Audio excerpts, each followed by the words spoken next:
I feel like I'm often in competition with my good friend, my homegirl, Nicole Hannah-Jones, to see who can be the most pessimistic about the fate of the world. I'm not going to be pessimistic tonight. I'm going to talk about hope, actually. I'm going to talk about hope because I have two friends in the audience here with me from France, and I want to show the best face of America. That's why I brought them to the Hillman Awards tonight, but also because it gets a little boring after a while. David Fahrenthold gives me hope. I'm not even lying about that. He actually gives me hope. People have always been saying that journalism is dead. It's a constant refrain, and when you're young, it scares you. But after a while, after being a working journalist, you just decide that this is part of the landscape. People are always decrying the death of journalism, the irrelevancy of journalism. I can remember when people thought blogs were going to kill long-form journalism, and now no one blogs anymore. David Fahrenthold is evidence that journalism is not dead. He really doesn't need any introduction from me. I'm sure most of you know what his work was, but he exposed the current resident of the White House's fake charity dealings. He exposed the spectacle of the current president bragging about sexual assault.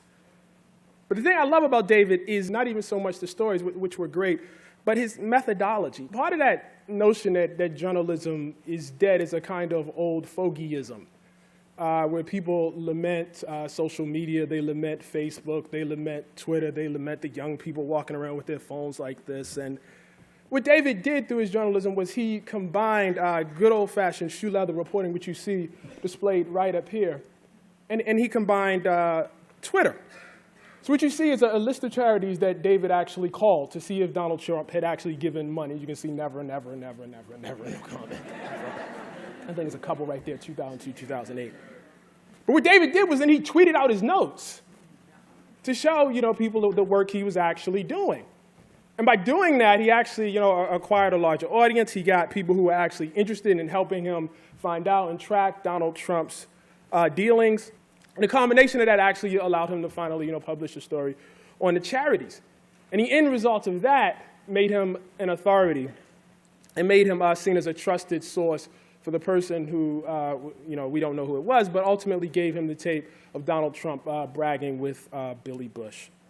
There's a lot of talk about the internet being a kind of a vacuum, the internet being a place that just rewards clickbait. And I think the thing that you have to understand is David's story on the Trump tape was the most clicked-on story in the Washington Post's history. It's something to say, once again, well, it didn't matter.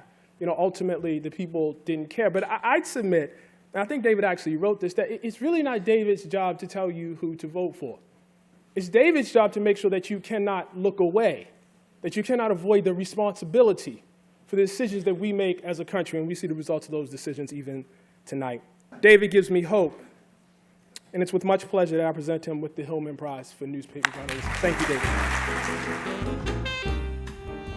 I'm trying to write about a presidential candidate who was always public about his promises, always public about his pledges of what he was going to do, and as secret as possible about whether he had ever done them. He wanted you to know what he intended to do, but to keep secret what he had actually done. So when I confronted this on the question of charity, the question was, Trump had spent many years saying he'd given away millions of dollars to charity. I wanted to know, where's the proof? Where's the money? And the answer was, as usual, that there was no answer. Trump would not answer the question. So I tried to get around that, sort of by, when encountering a stone wall, to try to shine a light on the stone wall and to try to use new tools, as Ta-Nehisi said, that would allow people to sort of see my futility in action, my futility into content. I posted my questions on Twitter. I posted the questions that I sent the Trump campaign that they wouldn't answer. I posted all the places that I'd looked, looking for some of this charity money. These were charities that, for various reasons, Trump had praised them on Twitter. He'd hosted them at Mar-a-Lago. The charities that I believed that if Donald Trump had given money to anyone, these were the ones I thought would be first in line. So as I called them and tried to establish whether they'd gotten any money, I posted that on Twitter so people could see what I'd done. They could offer suggestions about new places I could call. The point was to make my search itself a story, to make Trump's lack of answers a story, instead of what it would have been before the advent of social media, which should have been the thing that killed the story, to give people sort of a way to follow the search, even when the search was turning up nothing.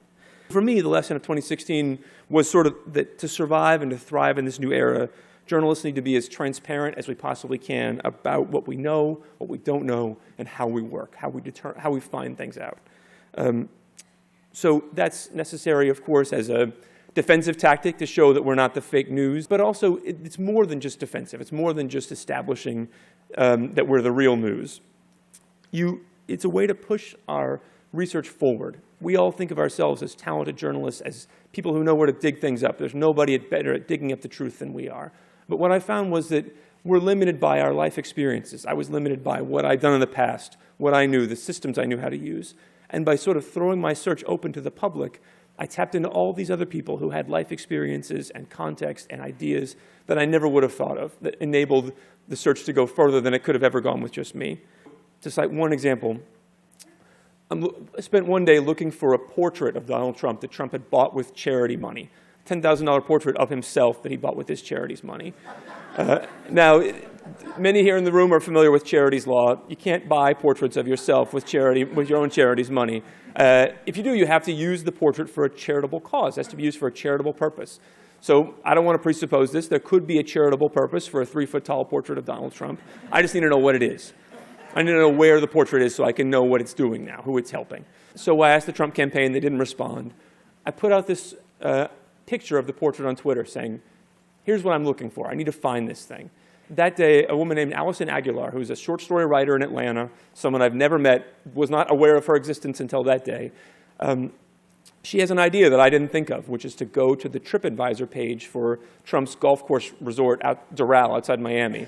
500 photos. Allison goes through them 20 at a time until 350 photos in, she finds a picture of this portrait that I'm looking for, hanging on the wall of the sports bar at Donald Trump's resort, which is not a charity.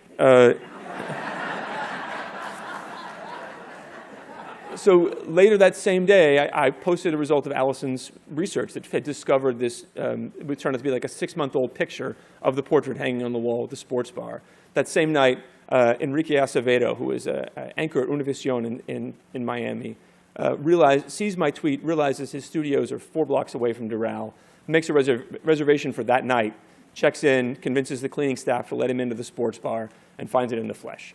So we went from 10 a.m. that day, not knowing where in the world this portrait was, what it was doing, if it even exists anymore. 14 hours later, a picture of it in the flesh, apparently breaking the law on the wall of Donald Trump's sports bar.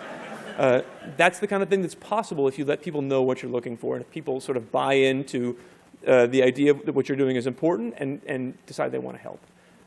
One of the other great things about it is it gives people a thread to follow. I was so concerned last year that my readers were overwhelmed by Donald Trump stories. I want to give people a way to follow the thread of my reporting and to pick it up once they've lost it. And so pictures of this notebook were one of the ways that I sought to do it. Even if you've lost touch with the news for the day, you log back into Twitter, you see the notebook, you realize, okay, there's that guy. I know what he's doing. I can follow this story again. So that's another thing I'm hoping more reporters, more media outlets can do this year, not only opening up what we're doing and inviting readers to help, but giving readers sort of tangible, visual, easy to follow ways to pick up a story once they've lost it. Because that's one of the hardest challenges as a reader and as a journalist in this era, is just making sense and keeping focused on one thing in the constant sort of tornado of news. The last thing I want to say, this is a line that I'm stealing. You've heard it before.